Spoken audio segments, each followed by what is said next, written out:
Bismillahirrahmanirrahim. Assalamualaikum warahmatullahi wabarakatuh. Hari ini kita belajaran seperti biasa, belajar pendidikan agama Islam kelas 7, pelajaran 8. Ingin meneladani ketaatan malaikat-malaikat Allah Subhanahu wa Ta'ala. Sebelum lanjut, alangkah baiknya kita berdoa terlebih dahulu. Bismillahirrahmanirrahim. Raditu billahi rabba wa bil islami dina wa bi Muhammadin nabiyya wa rasula. Rabbi zidni ilma warzuqni fahma. Artinya, kami ridha Allah Subhanahu wa Ta'ala sebagai Tuhanku, Islam sebagai agamaku, dan Nabi Muhammad sebagai Nabi dan Rasulku. Ya Allah, tambahkanlah kepadaku ilmu dan berikanlah aku pengertian yang baik.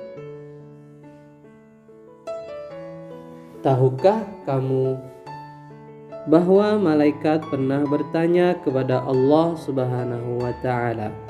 Ketika Allah hendak menciptakan manusia, malaikat bertanya, apakah engkau akan menciptakan makhluk yang kerjaannya merusak dan menumpahkan darah, sementara kami senantiasa bertasbih dan memujimu?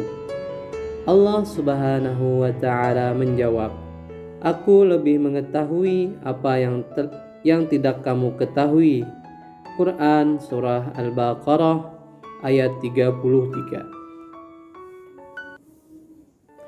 Allah Subhanahu wa Ta'ala berfirman dalam surah Al-Anbiya ayat 19. Bismillahirrahmanirrahim. Walahu man fis samawati wal ard wa man 'indahu la yastakbiruna 'an ibadatihi wa la yastahsirun. Yang artinya, dan miliknya siapa yang di langit dan di bumi, dan malaikat-malaikat di sisinya tidak mempunyai rasa angkuh untuk menyembahnya dan tidak pula merasa letih. Quran Surah Al-Anbiya ayat 19. Iman kepada malaikat adalah percaya dan yakin bahwa Allah Subhanahu wa Ta'ala menciptakan malaikat dari cahaya atau nur untuk mengatur dan mengurus alam semesta. Iman kepada malaikat termasuk rukun iman yang kedua. Malaikat diciptakan dari nur ilahi atau cahaya Allah. Malaikat diciptakan oleh Allah Subhanahu wa Ta'ala sebagai utusannya untuk mengurusi berbagai urusan. Sifat-sifat dan perilaku malaikat antara lain: selalu patuh kepada Allah dan tidak pernah berbuat maksiat kepadanya. Malaikat dapat berubah wujud sesuai kehendak Allah.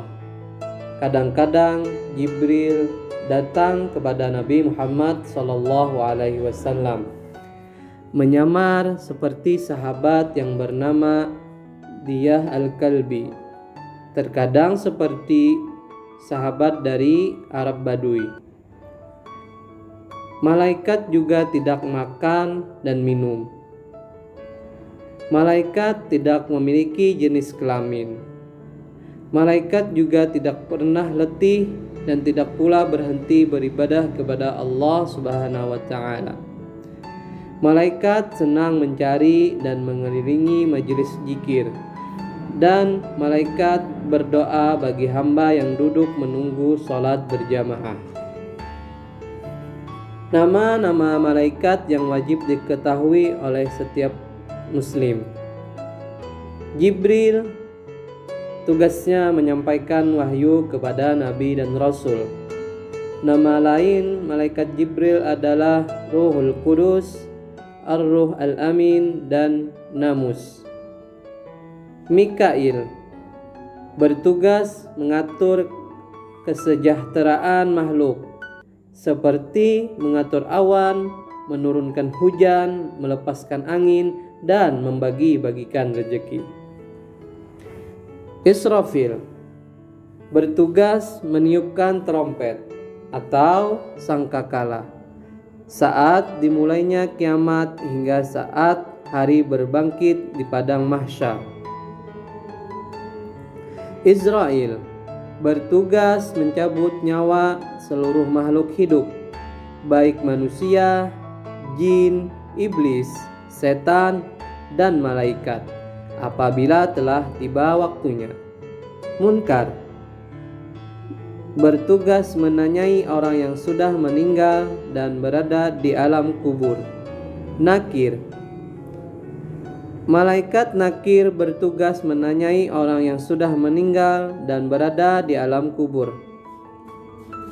Raqib, malaikat raqib bertugas mencatat semua pekerjaan baik setiap makhluk sejak akil balik sampai akhir hayat. Atid bertugas mencatat semua pekerjaan buruk setiap manusia sejak akil balik sampai akhir hayat. Malik disebut juga malaikat Zabaniyah, bertugas menjaga dan mengatur siksa atau azab bagi para penghuni neraka. Dan yang terakhir adalah malaikat Ridwan, bertugas menjaga dan mengatur kesejahteraan penghuni surga. Beriman kepada malaikat dapat diwujudkan dengan cara mengetahui tugas malaikat, kemudian menjadikan tugas malaikat itu sebagai pedoman untuk melakukan perbuatan dalam kehidupan sehari-hari. Sekian, semoga dengan pembelajaran ini Allah Subhanahu wa ta'ala memberikan ilmu yang bermanfaat kepada kita semua. Amin, amin, amin ya rabbal alamin. Terima kasih. Assalamualaikum warahmatullahi wabarakatuh.